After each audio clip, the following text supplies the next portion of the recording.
attention. Last week, Schefter was here, and he at one point broke into the signature Windy fingers. So we showed it to Windy yesterday. Yeah. It didn't go well. The wrist. Also, Mr. Schefter will be hearing from my attorneys. Thank you very much. Do you have that copy written at this point? The Windy fingers? No comment on that. You'll be hearing from my attorneys as well. Have you lawyered up? I guess that's the question. Windy feels you've violated his shtick here. I guess I have to. I will be lawyering up this morning right after the show. I was unaware of the need to do that until just now. Yeah. You know, and again, his complaint is that the wrists are not as bouncy as they should be, right? Yeah. So we got to work on the wrist action. A little more loose. I did not know that when I signed up to come on Sunday morning or Thursday morning that I'd have to work on my hip thrusts and my wrist movement. There we go. I would also say to that, those are two things that you need, Schefter. I thought I was coming in for my reporting chops, and it's all about my hip thrusts and my wrist movement. Oh, Harry, man. Just keeping it real on this Thursday morning. Please don't do those hands ever again. Okay, I'm nonplussed. All right, let's do QB quick read. Here we go. Danny, here we go. Yes, sir. Quarterbacks and new wide receiver options. What are you looking for from the duo of Aaron Rodgers and Devontae Adams? Go dominate. Go win the game. You both were brought there not to get on the same page, not to have 3 for 30. I love both of you, Hall of Famers. Go win the game. Go dominate. Devontae, go 8 for 110 and a touchdown. Find a way on the back of both of you to win the football game. This week they play New England.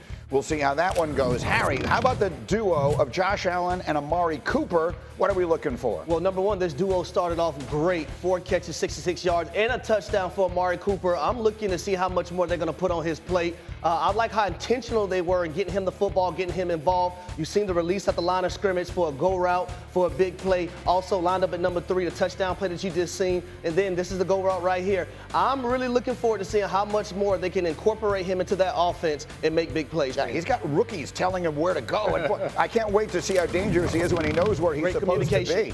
J-Mac, what are you looking for with Patrick Mahomes and his new receiver, DeAndre Hopkins? I can't wait to see Hopkins making big catches in January and possibly February. I think this acquisition is to give Patrick Mahomes somebody reliable in those critical points in the game where Mahomes comes up his biggest. Look to see Hopkins doing all of his work against zone covers inside the slot. Schefter, talk me through this here. We knew Kansas City was going to need to make some kind of move in the absence of Rashee Rice.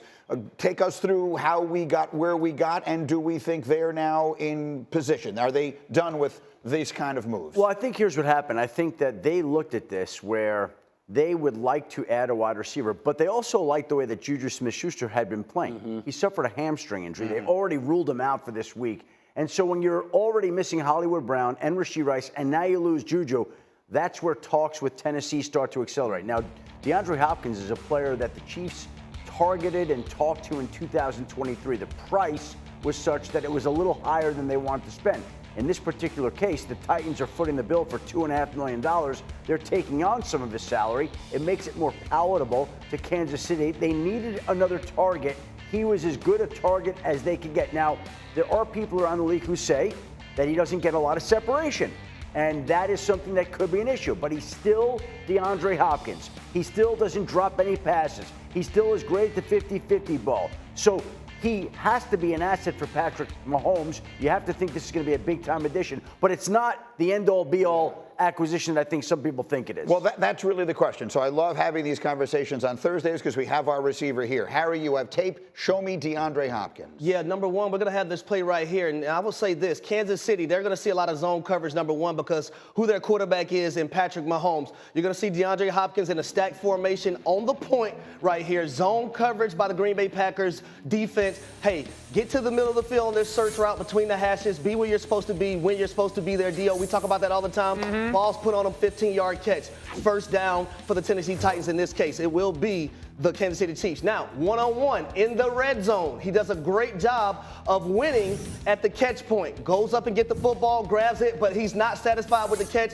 Big body wide receiver, get into the end zone, 6 points on the board. And then last but not least, you're going to see him in a condensed split to the left side of the formation versus man coverage again. Outside release on a slant, but slap him at the top. D-Hop does a great job of getting defenders off of him, but also uses his body, ball placement, like a basketball player, boxing out. Big body, catch, first down. That's just what the Kansas City Chiefs they're going to be able to have with DeAndre Hopkins going to their team. Outstanding and well done. And look, I think all of us remember that there was a moment in time we thought DeAndre Hopkins was as good as any receiver in the NFL. Obviously, he's older than that now. But, Dan, I'd love you to explain something. You were saying it in our meeting this morning, and it took me a minute to sort of grasp it. But Patrick Mahomes is going to have to get used to throwing to a player who's not open. What does that mean? Well, the comfort level for a quarterback of throwing to somebody where the defender is close. Those second and third clips that Harry showed are the exact example that I'm talking about. Quarterbacks are trained for years and years and years. And like, you throw to people that are open or away from defenders or pull them away from guys.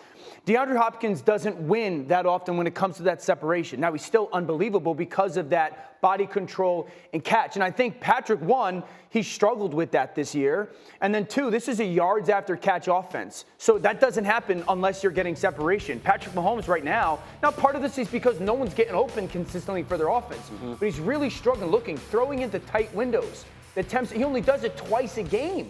And the completion percentage is bottom three. That's the best player on the planet. What you're actually seeing is there's a lot of little execution stuff, a lot of little detail stuff. And where's the problem? Where's the disconnect? That part of it we don't know. But the things Troy Aikman is telling you are absolutely true. In the meantime, while their passing game is struggling, the Cowboys make up for it by being the worst rushing team in the entire NFL. That after infamously passing on Derrick Henry in free agency.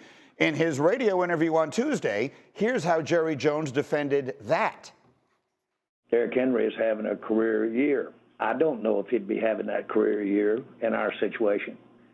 And that's really something you really do have to look at, because if he had not had as many carries as our running backs have had, then he certainly probably wouldn't have attained the level of impact he's having. And then he's a real good complement to the type of offense they run. We don't run that type of offense at all. Derrick Henry didn't fit because principally of managing the cap. So, I mean, pretty much everyone has had exactly that reaction. I can't make my cheeks do that, but that is pretty much the way I reacted to it as well. I mean, go ahead, Dan. I will let you. You don't want to. Yeah. All right. Never agree. If Derrick Henry doesn't fit your offense, change your offense. Make your offense fit him. Yeah. Guess what? The Cowboys don't have a 15-yard run this season. Derrick Henry has 12. What do you think's the flaw? The player or the offense? Yeah, I mean, look at the number. He is outrushing the Cowboys team by 50 yards a game. This, I'm telling you, respectfully, this week has shown everything that's wrong with the Cowboys, man. This is why Jerry Jones shouldn't be making football decisions. Just find talent. This is why you shouldn't be making football decisions. It's the second time he's brought up Derrick Henry. He would be better off not bringing it up at all. He's not going to say anything that makes any Cowboy fan think any differently about Derrick Henry. Stop talking about Derrick Henry. A hit dog will holler every time. When you know you didn't make the proper move for your football team, that's why, in my opinion, he continuously brings up Derrick Henry. J-Mac, let me point out quickly to the point that Schefter just made. He brought up Derrick Henry in that interview. It was the morning after Derrick Henry had just had the huge game on Monday night, and Jerry said, so I know you're going to ask me about Derrick Henry. He volunteered all of that. So it wasn't as though the question was about Derrick Henry. He chose to go there by himself. See, and I look at it as his way of putting this on coaching. General manager's job is to bring good players into the locker room. Correct. When Jerry says, I know Derrick Henry is a good player, but he doesn't fit our system. What he's saying is, you as Mike McCarthy, I could give you this guy, Derrick Henry. You're not going to know how to use him. So there's no point of us wasting our resources to go out and get this guy, because offensively, they can't incorporate him within our game plan to get him to look the way he does with the Baltimore Ravens. So I look at it as Jerry saying, I understand he's a good player. We just can't figure out how to use him. You know what Derrick Henry does for your football team? It forces you to figure out how to use him. What was the narrative on the Baltimore Ravens the first 2 weeks of the season, right? We didn't understand their identity. We didn't know which direction they want to go in. They figured it out, right? Because when you have an extreme talent like Derrick Henry, who's been at the top of his game rushing the football for the last 5 or 6 years, you figure it out. You tailor things towards him. Lamar Jackson has done a great job, in my opinion, being able to play off Derrick Henry and what he provides. You see him under center more. Right? So you're going to tell me, Mike McCarthy and Jerry Jones, that if you have a Derrick Henry and you know you're a pass-happy team and you're not going to win a Super Bowl unless you're balanced offensively, that you're not going to know how to utilize a player of that talent? Do we understand how small the football vision is in this exact comment? Could you imagine if Andy Reid took Travis Kelce and was like, I don't know how to use him, so we won't have him? Or the Baltimore Ravens decide not to draft Lamar Jackson because we don't know how to use him. Or the Dolphins don't trade for a Jalen Ramsey because we don't necessarily, he doesn't fit what we want to do.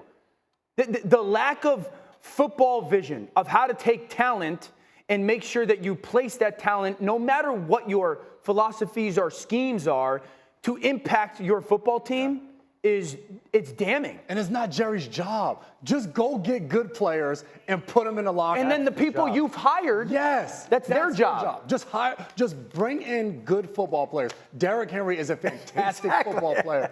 It is that simple. Bring him into the locker room. Let the coaches figure out how to That's not even a good football player. That's a great football player. By the way, you brought up Lamar Jackson, Derrick Henry. Over the last 4 weeks, each one of them has won the last 4 Offensive Player of the Week awards. Now, I'm not a big Offensive Player of the Week award. I normally don't care, but I usually notice when one team and 2 players win it for 4 straight weeks, like the Ravens, Derrick Henry and Lamar Jackson. The Cowboys don't have a 15-yard run. Henry's got 12. I know. He's played 6 games, 7 games. You wouldn't fit in Dallas, man. Math is pretty simple sometimes. The Dallas Cowboys are the worst rushing team in the NFL. That's a statistic. I'm not giving an opinion.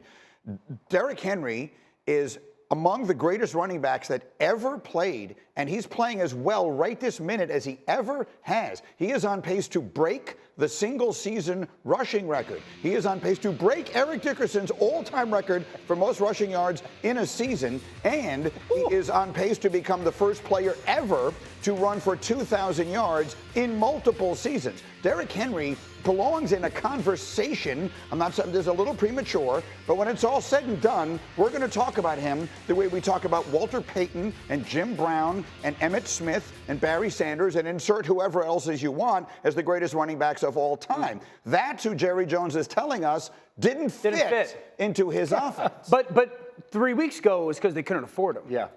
Now it's because he doesn't fit into the offense. What will it be in 3 weeks from now? I don't know. I mean, that's the point. Schefter, you were going to make a point. I just can't even believe it. Shefty is nonplussed. So look, the bottom line is this. What he could have said, what he could say if he wants to, is Derrick Henry is 30 years old. As a general rule, running backs tend to fall off. I thought it was been a risky move. I didn't expect it to look like this. And in retrospect, obviously, it doesn't look the way I meant. And the world would live with that. Like, you sometimes make mistakes. If you acknowledge them, the world moves on. You could say that. You could say it a lot of different ways. You're best off not mentioning Derrick Henry. Right. You're best off focusing on your team and the players you have. There is no argument you're going to present to a Cowboys fan to make that person feel better.